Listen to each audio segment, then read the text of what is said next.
حضرت مولانا علی میاں ندوی رحمۃ اللہ علیہ نے فرمایا، آج پوری دنیا میں کروڑوں کی تعداد میں مسلمان بس رہے ہیں۔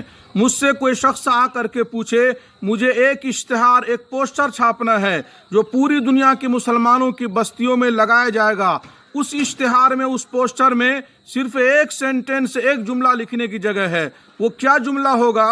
تو حضرت نے فرمایا میں کہہ دوں گا لکھ دو ما تعبدون من بعدی۔ یہ ما تعبدون من بعدی کیا ہے؟ پہلے پارے کے اخیر میں اللہ نے امت محمدیہ سے ایک سوال کیا ہے، ام کنتم شہداء اذ حضر یعقوب الموت اذ قال لبنیہ ما تعبدون من بعدی۔ اللہ تبارک و تعالیٰ نے امت محمدیہ سے سوال کیا، کیا تم لوگ اس وقت موجود تھے جب یعقوب علیہ السلام کی وفات کا وقت آیا؟ ظاہر سی بات ہے ہم میں سے کوئی موجود نہیں تھا، تو کون موجود تھا؟ اللہ موجود تھا۔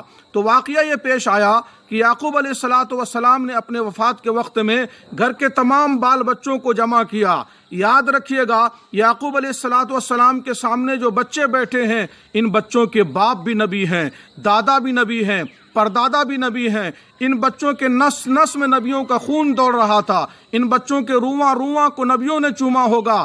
نگاہ نبوت کے سامنے میں ان بچوں کی تربیت ہوئی تھی، گویا کہ 3 پشتوں سے جبرائیل وحی لے کر کے اس گھرانے میں آیا کرتے تھے۔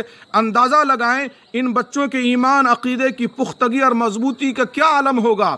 اس کے باوجود یعقوب علیہ السلام نے دنیا سے جاتے ہوئے آخری سوال کیا، اے میرے بیٹو، اے میرے پوتو، اے میرے نواسو، ساری زندگی میں نے تمہارے ایمان عقیدے کو بنانے کی کوشش کی ہے، اب میرا آخری وقت ہے، میں دنیا سے جا رہا ہوں، مجھے مکمل اطمینان ابھی تک نہیں ہوا ہے، میں ایک دفعہ سوال کرتا ہوں، اس کا جواب تم مجھے دے دو۔ اس موقع پر انہوں نے سوال کیا تھا، ما تعبدون من بعدی، میرے دنیا سے جانے کے بعد تم کس کی عبادت کرو گے؟ تمہارے ہاتھ کس کے سامنے میں پھیلیں گے؟ تم پیشانی کس کے سامنے میں جھکاؤ گے؟ اور تم مرادیں کس سے مانگو گے؟ وہ بچے تو نبوت کے گھرانے کے چشم و چراغ تھے، چنانچہ تمام بچوں نے جو بیک زبان جواب دیا ہے، بچوں کے جواب کو بھی قرآن کریم میں اللہ نے نقل فرمایا۔ تمام بچوں نے بیک زبان کہا، نعبد الہک و الہ آبائک ابراہیم و اسماعیل و اسحاق الہ واحدا ونحن لہ مسلمون۔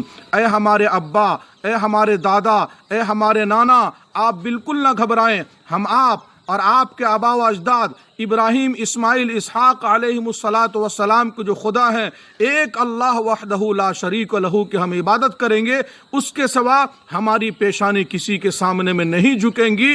حضرت نے فرمایا جو خود نبی ہے، جن کے باپ نبی ہیں، جن کے دادا نبی ہیں، وہ نبی اپنی نسل کے ایمان عقیدے سے مطمئن نہیں تھا، تو 1400 سال کے بعد کا امتی اپنی نسل کے ایمان عقیدے سے کیسے مطمئن ہو گیا؟ جبکہ اقبال نے کہا تھا، وہ فاقہ کش کے موت سے ڈرتا نہیں ذرا، وہ فاقہ کش کے موت سے ڈرتا نہیں ذرا، روح محمد اس کے بدن سے نکال دو۔ آج باطل طاقت اس بات پر پوری زور لگا رہی ہے کہ مسلمان نوجوان نام کے اعتبار سے، شکل صورت کے اعتبار سے بھلے مسلمان رہے، لیکن ان کے اندر سے ایمانی جذبہ اور روح محمدی کو نکال دیا جائے۔ اس لیے ہر آدمی اپنی اور اپنی نسل کی ایمان عقیدے کی ضرور فکر کرے، اللہ سے دعا فرمائے کہ اللہ تعالی ہم سب اور ہماری نسلوں کی ایمان عقیدے کی حفاظت فرمائے، آمین۔